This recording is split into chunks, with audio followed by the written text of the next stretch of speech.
Hello, and we are back better than ever. Hopefully, we're on the rise. Progress happens slowly but surely. I know we've been gone, but like I said, I came back with something that's even more exciting because I was there in the moment when it was happening. That's what I'm introducing to everybody right here, right now, right now. I am so excited to introduce to you an artist that I have always listened to, and I just never knew who it was that I was listening to. Let's go for a brief story. Not that brief, but it is brief. So, I was going to the lead, actually, I was going to the lead Flow 2023. Hold up.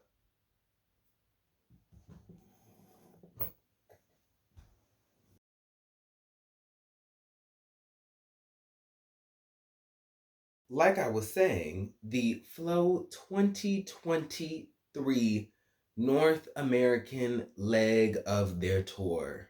Yes, I was there since the beginning, but we need to get back on track.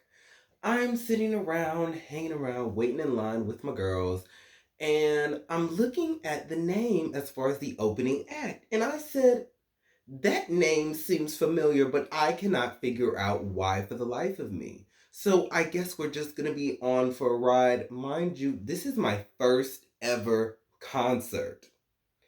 Shout out to my girls for taking me and inviting me because they really put me on, not only with the group flow, but making sure that I had a amazing time. We're in it. We're in the section. We're getting ready. The lights begin to dim and then they brighten back up. And I see somebody emerge and I see this little girl, this little bald head girl, little cut going on. And I said, who is this? The music, heavenly. The singing capabilities blew me out. I said, wow, they sound familiar. I wonder who it is. Then we get foolish. And I said, oh, that's who this is. I didn't know it was this person. Eyes light up. I start going back. Me and my girls were going back. We're like, it's this girl, right? Right.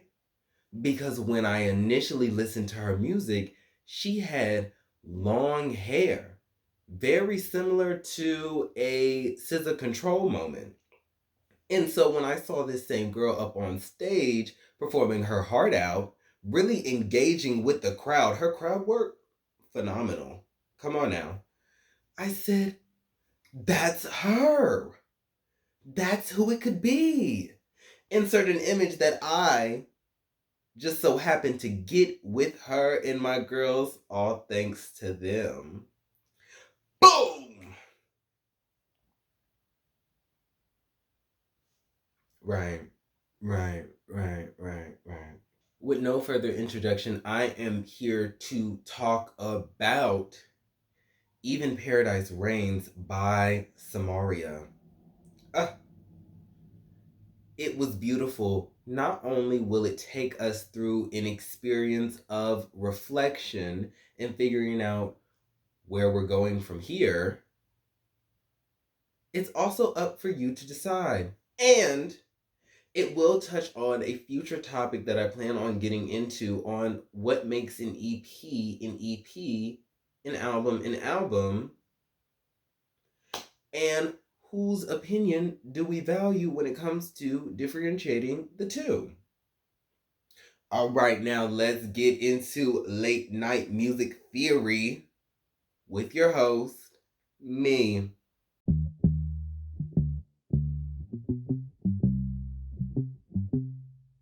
Don't you get stuck, don't you get stuck. Don't you get stuck, don't you get stuck, don't you get. And that's what brings us to our first track, starting it off. No Place. Before we even get into the project, it must be noted that Samaria is a fan of the journey because encapsulating that same track is the painted picture of being on a plane. Now, we're on a plane, and you may be like, well, what's going on? We're getting to that paradise. However, she is the flight attendant. She is letting us know, hey, we've boarded. Whatever it is that we're escaping from, because I believe we're escaping from something, and we're going to get there. We're here. We're safe. Come on, sit down, enjoy the ride. We're going to be here for a while before we get to our destination. So go ahead and turn on that music, turn on that listening experience to be satisfactory to you.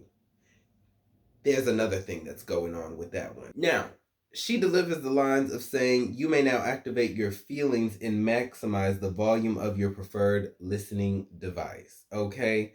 This is a concept within a concept. Now, follow me with this one. Okay? Because what I think is happening is not only is this talking to the listener of saying, hey, this is my project. I put my heart and soul in this. I would like for you to be immersed. Let me help you be immersed. But this is also in the storyline of herself leaving, escaping whatever she is, wherever she is, and going to a place that she deems is home to her. And that stems from the focus of her saying, you. Okay? Not only is this project for the listener, but like I said, she's pouring out her heart and soul. So, in a way, this is us listening to her journey of reflection and trials and tribulations. We're listening to her go through these things at the same time she's telling us to be immersed in the story that she has to tell. It's a concept within a concept. You are the visual. Now, as that's being said, on the flip side of that line, she's saying, this is your final destination. Now, wait a minute.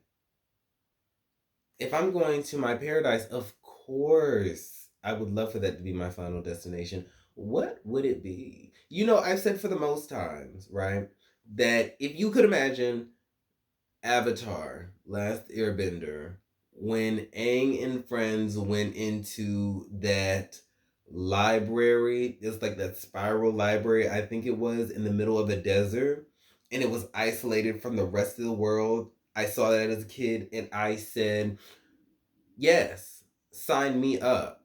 In a perfect world, you know, and if I become more realistic of it, it you know those things when you're an adult and you think about your kid dreams and aspirations and imaginations and things like that, and then your adult brain comes in and really rains on the parade with making things realistic. That's what I mean.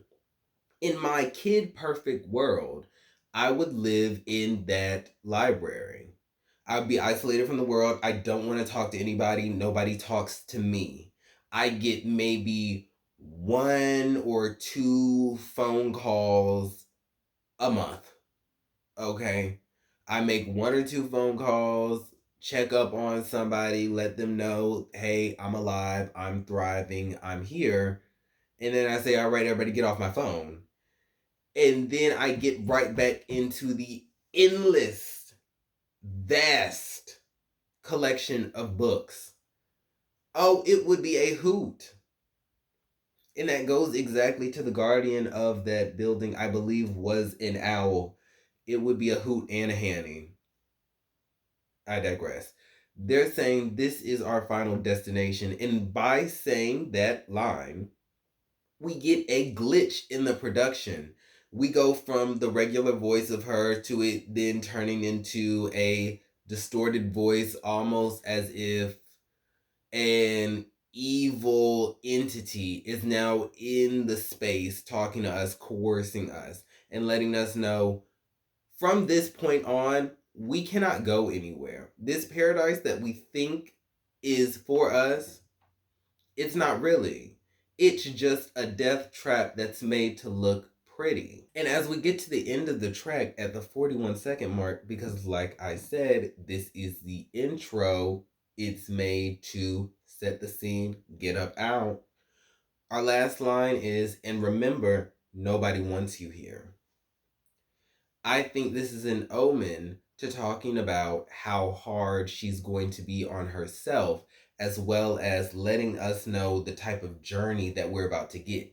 Because even though it's saying this is paradise, the rest of it is even paradise reigns. What we think is safe, what we think is our place of being our hideaway, because as we go along in tracks, we start to learn a little bit about her hiding away from what she could be facing. Nobody wants you here. That will be talking about her journey within the music industry as well as personal lives, where she feels as though, hey guys, maybe it's better off if I stop doing what I was doing. Maybe if it's better off if I stop trying. But I'm here to tell you, girl, your music is good. Your music is hot. Okay, you need to come back in because this was in 2024, which is crazy. Actually, that's why, because it was in the early 2024, because we used the tour as a nice promo. I like the way you work.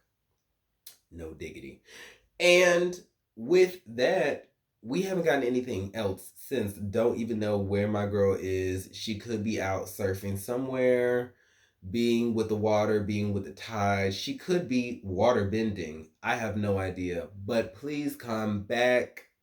Your music is amazing. And it really takes you into a place that you've never been before. But we all know it to be true. And with that, it brings us to Three Rings. Now, the song starts off at the 15-second mark and it introduces us to the concept of self doubt. Now, like I've said, we've gotten subtleties to that, but we get it directly if we look a little bit deeper. When she starts off by saying, could be something like exceptional, gets too deep, coming truthfully. I'm overdue 3 for 3. That's 3 rings given to someone who should be me.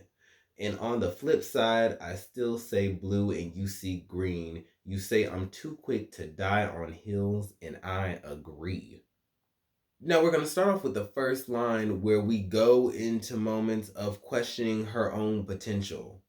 You know, as that is the true intro into the project, saying that she could be at this grand moment, we go into moments of comparing herself to other people in the room, maybe other people within the music industry, or talking about how the music industry is constantly downplaying her talent and what she could be doing if she was given the budget. A story that we hear so many times, especially from people that are truly talented, that just do not have that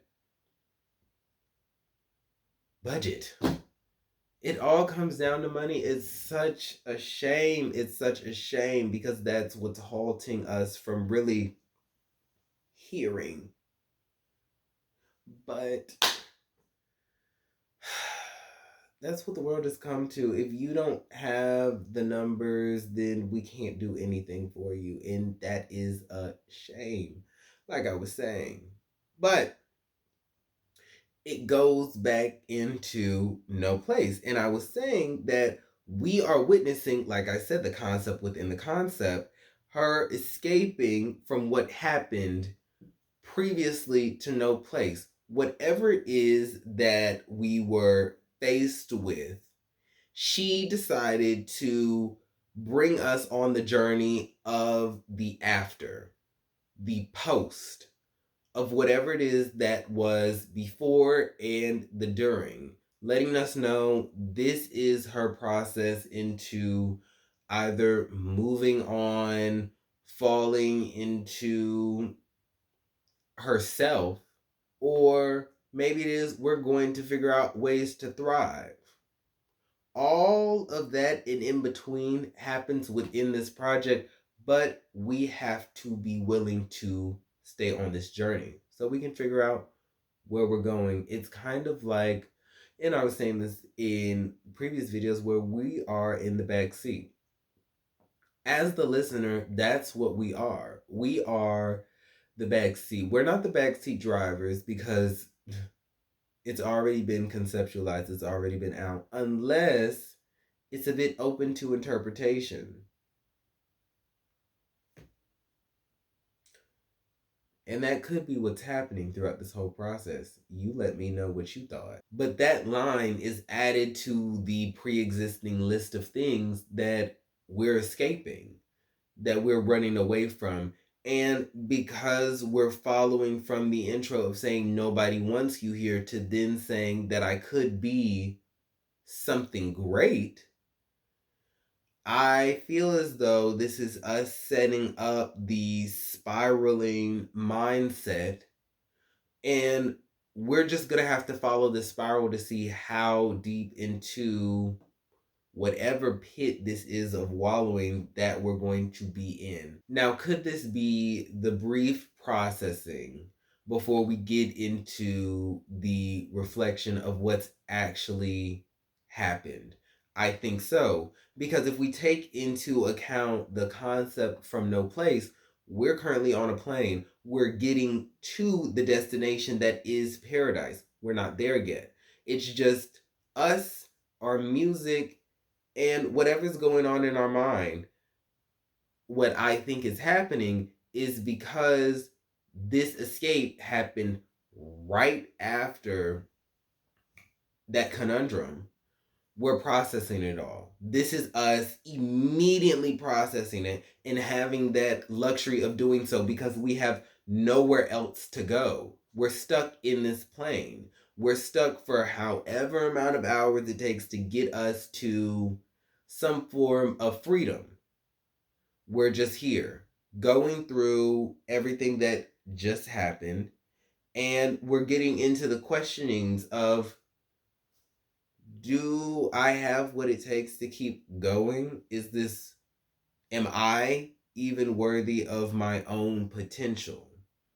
And we get into it with the next line saying, it gets too deep coming truthfully. Her being truthful to herself, you can't take it. And there's some truths that need to be heard, and then there's some truths where it's just like, I'm not at that point in time to accept it right now, and I just have to think about something else. But we can't because we have nothing else to think about. We're in the moment, we're here, we're forced to be here. It's kind of like those times where you are reliving a bad experience, an awkward experience sometimes, and you're trying to go to sleep and your brain keeps going back to that moment, and you're just like, that happened 3 years ago. Why am I remembering this now when I'm trying to go to sleep? And it's making your body all hot just thinking about the things that you could have done differently, or you messed up here when you should have done that. That's kind of what it's giving, along with the production of the song being something that feels isolating and kind of numb. The song feels numb. There's not really any defining within the production. There's nothing that is defining that pop factor of the song. It's meant for you to feel as though you're sitting down and you have nowhere else to go. You have nothing else to think about besides what is being presented on the track right here. And that's how we get to the point where I think it's a spiral.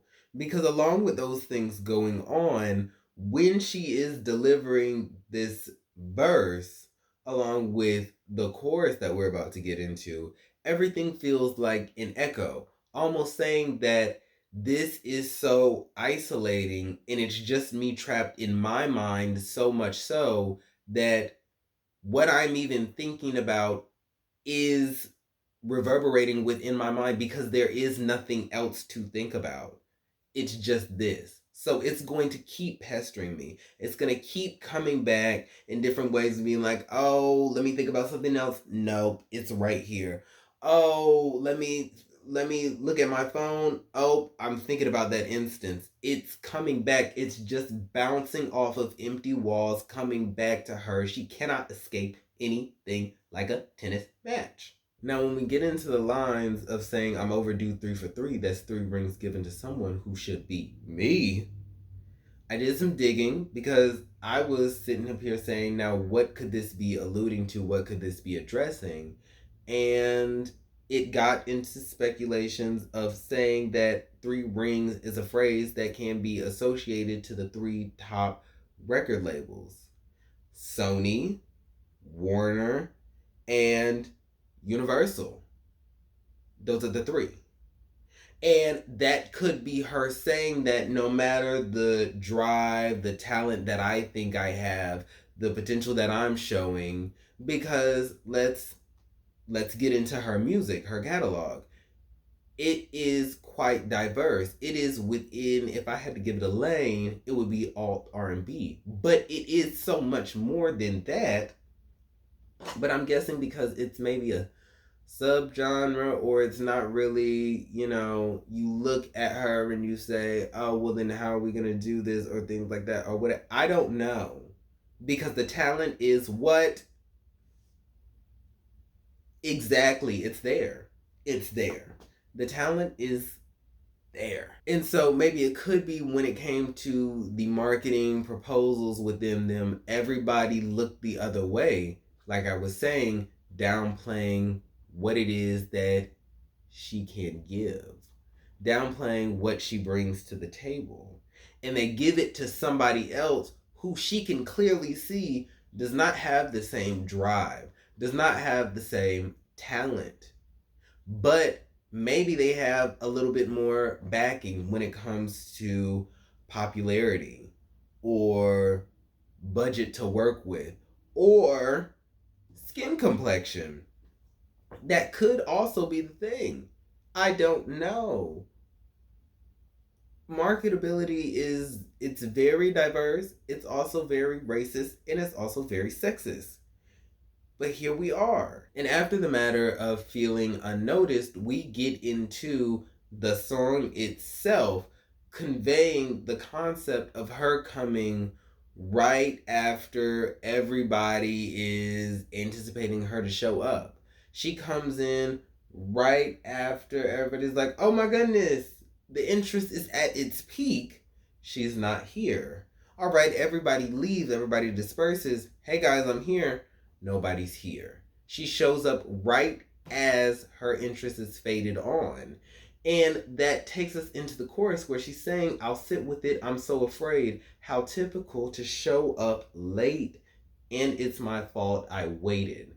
Till they don't feel the same. That's when I come around with one knee on the ground. Yeah, another one of me won't show up here again. And while that last line hints to what I've been saying, where maybe her spot or the promotion of her went off to somebody else who is maybe less talented, does not have the same drive, does not have their heart in it that she may have, another one of her will not come up again. You gave the spotlight to somebody else who doesn't even have their heart in it. I do. And you're trying to find somebody who may not be me, that way you can promote them better, but they're not going to have it. You won't get another version of me because I am me. And with all this being said, there is still attempts at breaking into the mainstream while also keeping true to herself. But along with this mental battle of questioning her potential and questioning if people are not seeing the potential that she knows that she has, is that external validation a telling sign, and being, well, if nobody else sees it, is it really there? Am I the delusional one for seeing something that nobody else can see? I see it. But going back into it, her even getting to that point of questioning herself and still choosing to continue and progress within this journey as we are on track 2. It could be her chasing hope. It could be sense the greater sense of optimism that she has. But what comes with this chase is slowly sacrificing parts of herself. You know, as she was saying, she's too quick to die on hills. And she, in fact, agrees. By going through all these leaps and barriers, trying to get to the next level, trying to do this thing to get this thing and be like, why aren't people seeing me for what I am? Or I'm putting in all this work. I just wish that it could be not just recognized, but appreciated. Why is it that the people that I am putting myself in front of, record labels, for example, who are supposed to be in the game for the music, for the heart of it all, for the soul, they look at me like I am just this expendable being that they could just find somebody else to do the exact same thing as me. I thought we were all in it for one thing, and it is hurtful to see that happen constantly over and over and over and over again, but I will constantly give my all. She's on this hill. And what comes with this hill is not necessarily her ready to die on the hill, but as she is climbing up this mountain, she is constantly getting denied, and that hurt is like a death. And there's only so many times where you can go through with that before you start being jaded by the entire process. As we get towards the end of the song, the final chorus within the production carries on this sense of grief and agony, really. Everything that's just been bottled up within maybe self-doubt and the actual doubt that other people have inflicted on her, that's maybe clouded her judgment on what it is that she could be doing in the moment, or her overall achievements that she's even gotten to this point.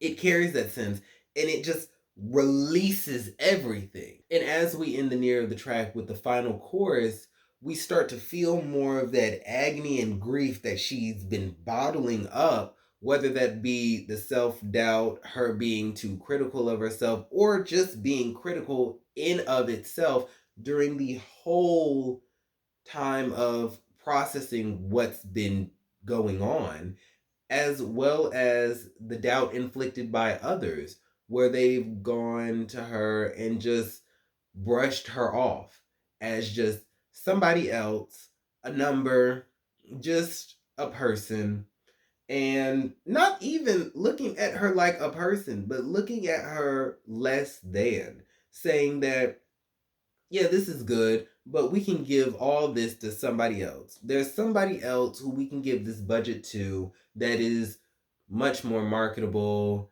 much more pleasant to the eyes.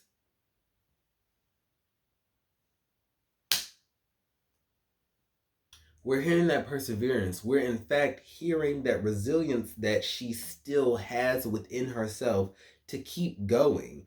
Even when everybody else is placing doubt on her, saying, oh, you can't do this. Oh, you may not be as good enough to be worthy of this. She is still saying, no.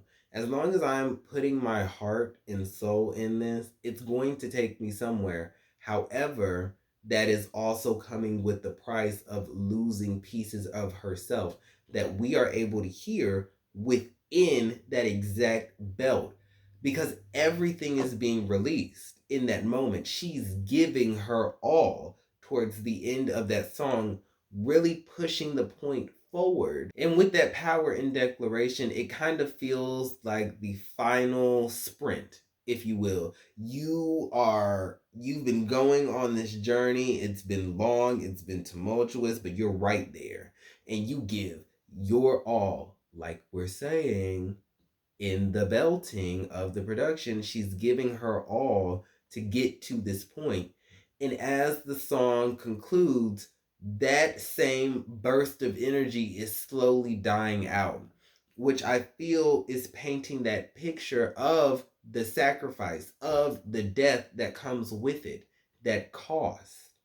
No matter if she wants to keep going, she can keep going all she wants to. What she's already sacrificed is being presented in it fading away. And that fading away takes us into Forevermore. Now, Forevermore's production is much brighter in comparison to Three Rings. However, it is not sunshine, happiness, and rainbows of the project. We're not there yet. But in comparison, we'll take what we can get. And I think that because it's focusing on more of an external experience, as we were talking about with doubt and potential, that's very internal, that's very core. But with this one, it's more so taking the shape of, okay, let's think about the other side of that. And that could be in the romantic sense, as I feel like this song is targeting. And it's taking us off of this core and we're more so on the outer self. So we can be a little bit more brighter. However, we're still processing what happened. As we get into the song, we started off by saying, Forevermore, still waiting on you to get your ducks together, double back like you won't remember anymore. It's too many shoes, I gotta feel, I can't even hear who's coming at us anymore. And I still walk the road less traveled if that means I don't have to run into you anymore. Okay? Trying to stand on the last thing I said, for I let me regret it, don't regret it. It's too hard when the corners I've been won't let me forget it. Put my hands on the wall till I'm forced to get small and accept it. Now, along the lines of her stating, I can't hear who's coming at us anymore, I think that is hinting towards her being overwhelmed, but also maybe surrendering the room, the mental capacity that she has to whatever that is, as it's outside of her control. She can't go back. Like I was saying, with those dreams that you have randomly as you're trying to go to bed, the main thing that really helps me to stop fixating on that is realizing, hey, that was out of my control. That happened in the past. I can't take these things back. Even if I wanted to take these things back, it's a waste of time and energy. Because 9 times out of 10, those dreams are about insignificant moments. They didn't really lead you to anywhere. It's just, man, I could have done that better. And that haunts you. But why are we giving that the weight that it is? Why are we giving that room in our minds? Like I said, it's insignificant. So let's stop thinking about it. And that is what she's doing, or at least attempting to do, and move on to the next topic of saying romance. Okay? What is going on in my love life? Why did this happen? What is it that had occurred? And that's what we're here to figure out. And the theory is further strengthened by the fact that it immediately is followed, and I still walk the road less traveled if that means I don't have to run into you anymore. This is clearly an X. Either this is an X or this is a really cherished friend, cherished past tense friend that betrayed, hurt, did her wrong, could be one of the factors that led to the death on that hill. But no matter who this is, she is standing 10 toes down on saying that not only do I want nothing to do with you, I would rather go on this journey of isolation, go through all this self-doubt, go through, be faced with the doubt of others, question my own potential if that means I don't have to be with you anymore. And what that tells me is this person has something. They have their hands dipped in something if not all the pools of this internal strife. I believe this person is responsible for a majority of what we're escaping. Because if I am willing to go through this self doubt, if I'm willing to be this critical of myself, if I'm willing to push myself to sacrificing parts of myself and, in fact, dying over and over again to be rebirthed, to then do it all over again, there is a commonality in this all. It is you. I'm willing to do this all again if it means no longer being with you, which could then be the flip side of saying, if you were never in this, I wouldn't be in this as deeply as I am. And I'm willing to stand on that maybe what could be described. Now, as this person, I believe, is responsible for most of this internal strife, something was said before we escaped. Either it was something that needed to be said on her end, it was something that she caught wind of from the ex's end that really solidified her plans and decisions to leave, do whatever it is that she had to do, but something was said. Is that important for us, the listener? No. But that is something that can be derived from the track. Now, along with this person, I believe something was said before the post, of course, because we're processing things. Duh. But what I mean is either Samaria said something, the ex said something and she caught wind of it, or somebody outside the universe, some entity let her know, and she said, you know what? It's time for me to go. I guess I gotta go. I guess I've got to go because I can't stay here. I can't stay here with you. I've had enough of whatever this is, and I am seeing right through you. How do you do that? How do you do that? Because you see right through me. And that is something that I cannot stand. I can't stand being with you as I'm seeing that you are responsible for the downfall of my emotions, my mental being. Is that important for us, the listeners, to know exactly what was said? No. But that is something that can be derived from the track, as in the line strengthening that she's saying, trying to stand on the last thing I said before I let me regret it. I'm going to stand on it. And later, when I process it, which is what we're doing now, which is another interesting thing about this project, where she's taking us on the journey, but the way she's telling the story is almost like it already happened, but we're still in it. And I love that. Before I'm at this point, which we are, in processing it all, I am not going to deviate from what I said. My decision to leave is final. Okay? I'm processing it now. I'm thinking about it and I'm like, oh, maybe I shouldn't have done that. But there's still a point of me that's saying, no. Yeah, I'm doing that. I'm leaving. I'm out. As we get to the second verse, final verse really, of the track, it starts to paint more of that picture of why it is not only so hard for her to get to the point of leaving, but also that lasting effect of after everything's been done, her questioning, should I have really done this? Is this a regret? Because she's saying that start to get semi-friendly on text now just to catch your attention. How lonely.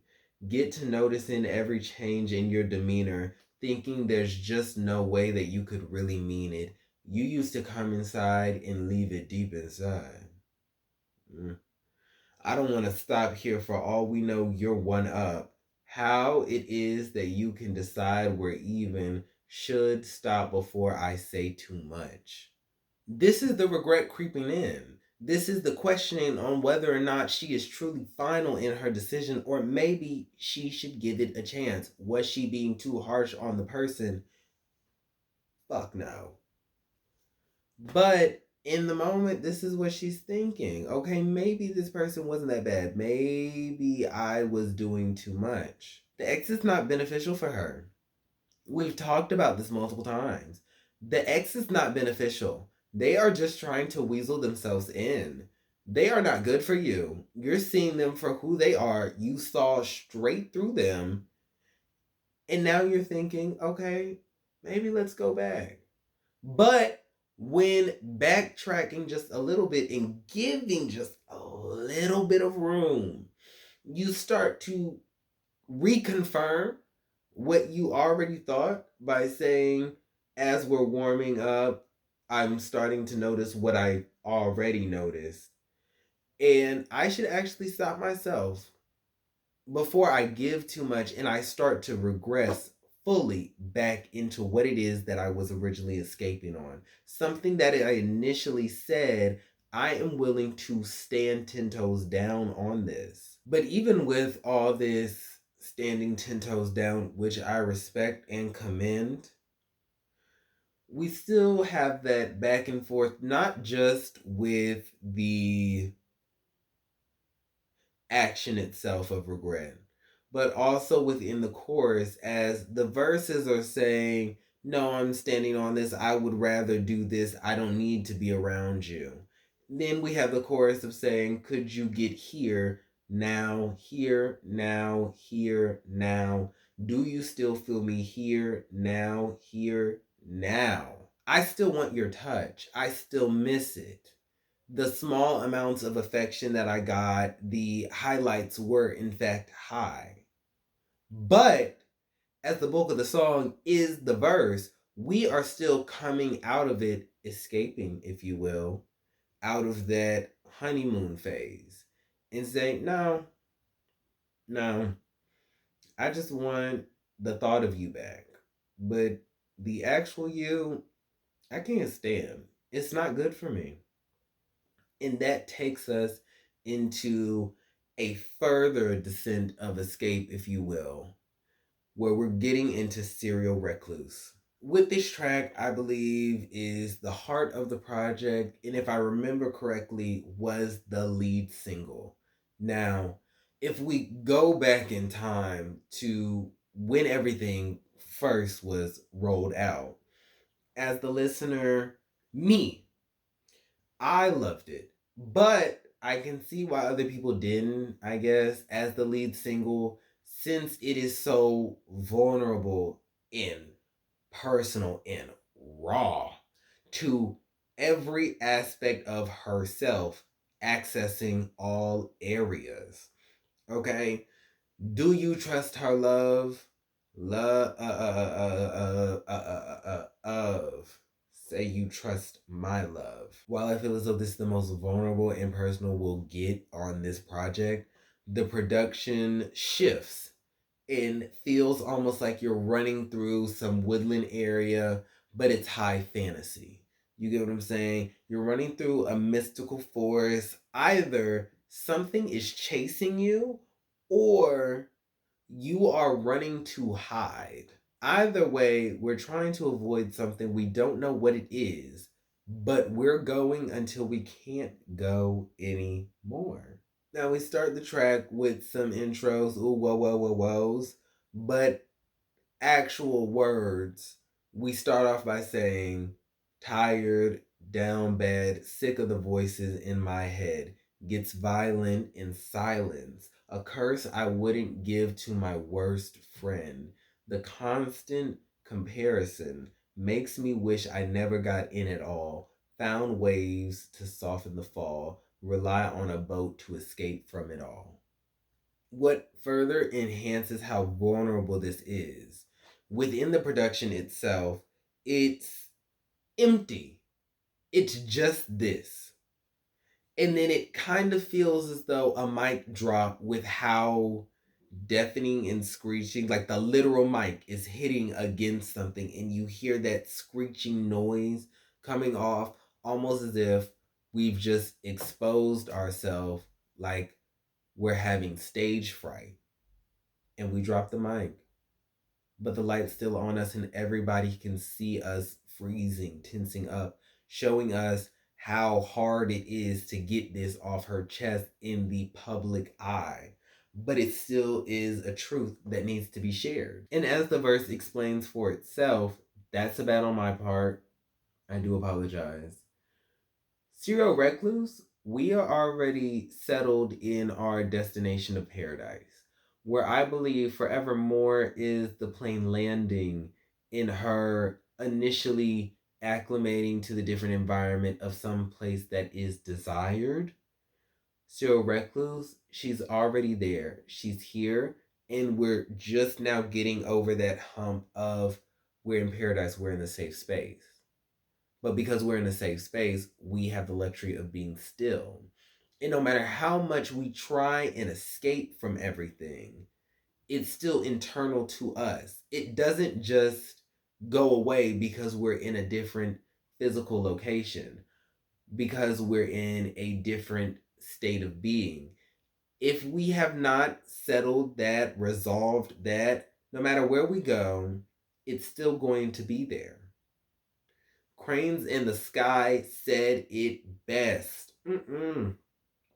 Miss Solange, the woman that you are, shout out to her. Because if I remember correctly, and I do, but I don't remember the name of the university, somewhere in California, she will now, I believe 2026, she will be a professor.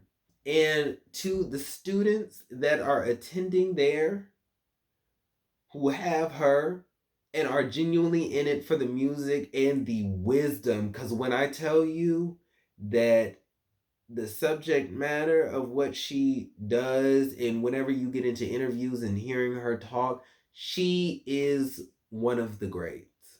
She is a wise elder. Actually, no, let me take that back. She will become a wise elder that will forever give golden information. She is just so up there.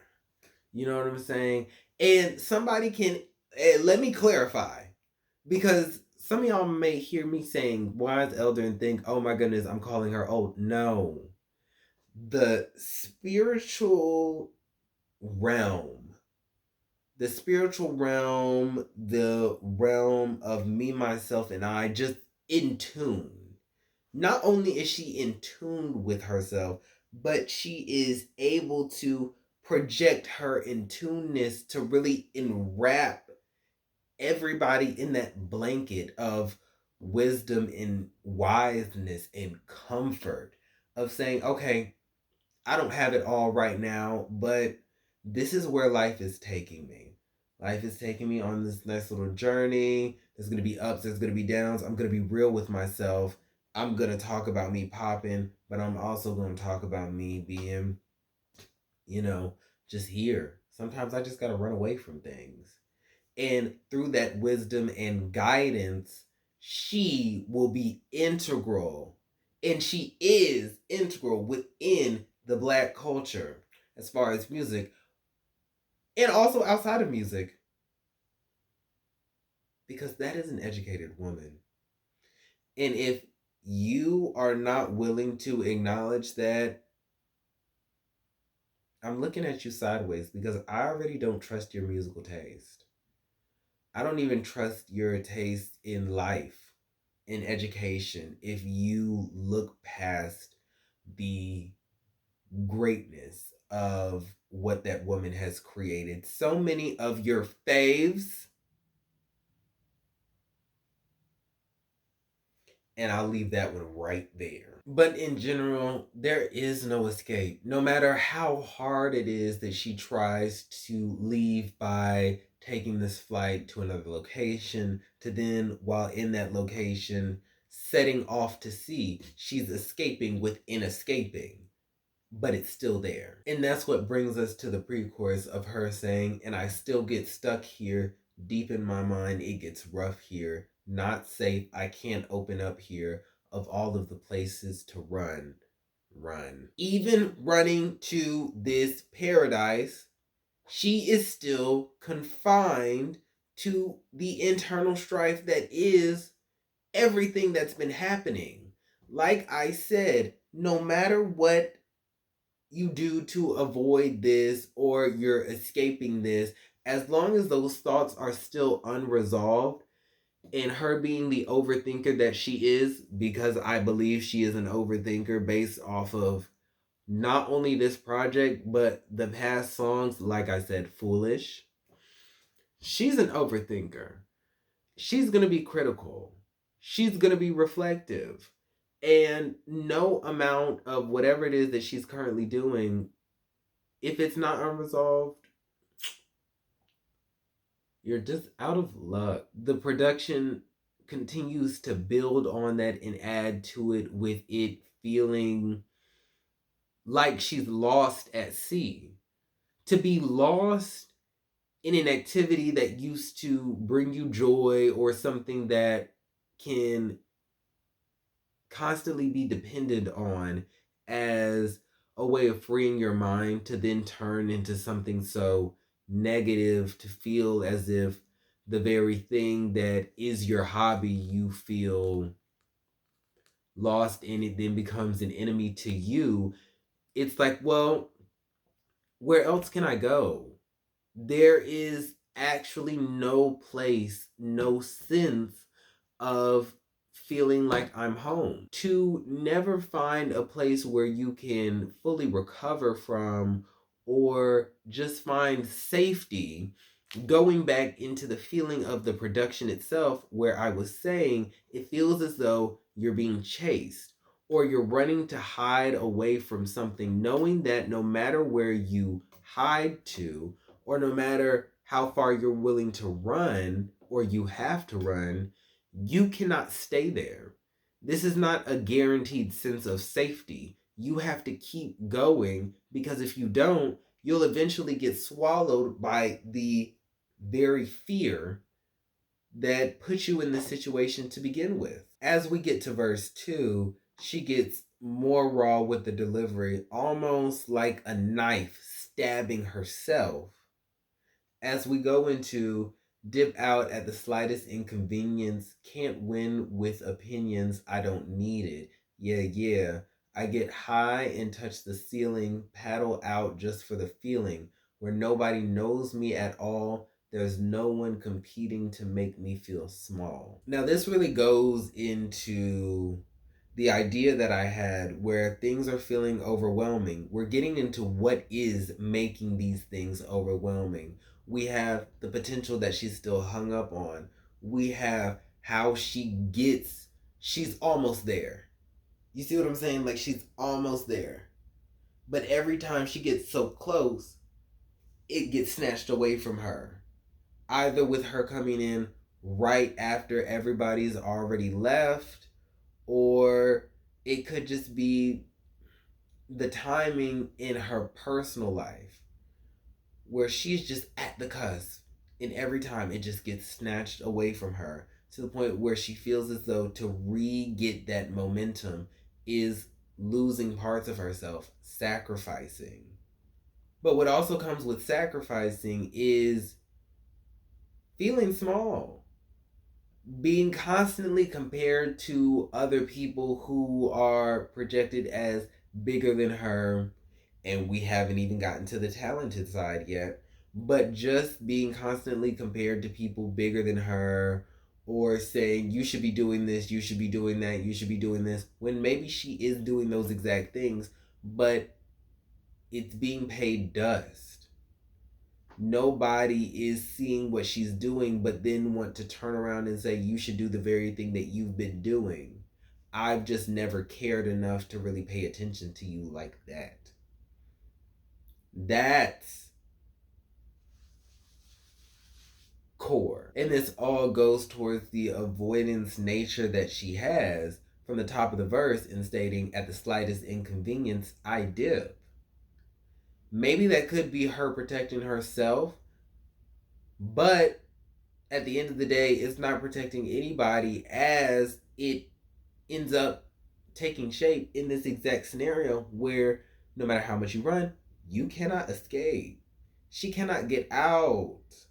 Mama, she's just there. And she still gets stuck as the pre chorus reintroduces itself. No matter what you're doing, I'm still going to be here. No matter where you are, trust. I will still be here with the negative thoughts until you resolve it. And I don't mean running away, I mean resolve it. And as the song concludes, we get run when the going gets tough, tucked away places when I've had enough, dreams full of faces I only know of. Run, run. And as I'm reading this within the song, it feels like echoes, furthering the sense of being lost, being disoriented on what is the next step. Where am I even going? I am in darkness, but I have to keep go. I don't know where I'm going though. I am that disoriented. I am that lost within myself. And as we continue on, we will decide whether or not we start to find our way or we get further lost within ourselves. And that concludes part one of Even Paradise Reigns. As we concluded at such a raw moment within the project, this all acts as a testimony to herself in warning us or taking us through that perspective of resolving where you are before you try and move on to the next step. Because whatever that grief is, whatever that turmoil is, it will find a way to you. And sometimes we just have to confront it head on. Is it tough? Yes. Yes, it is.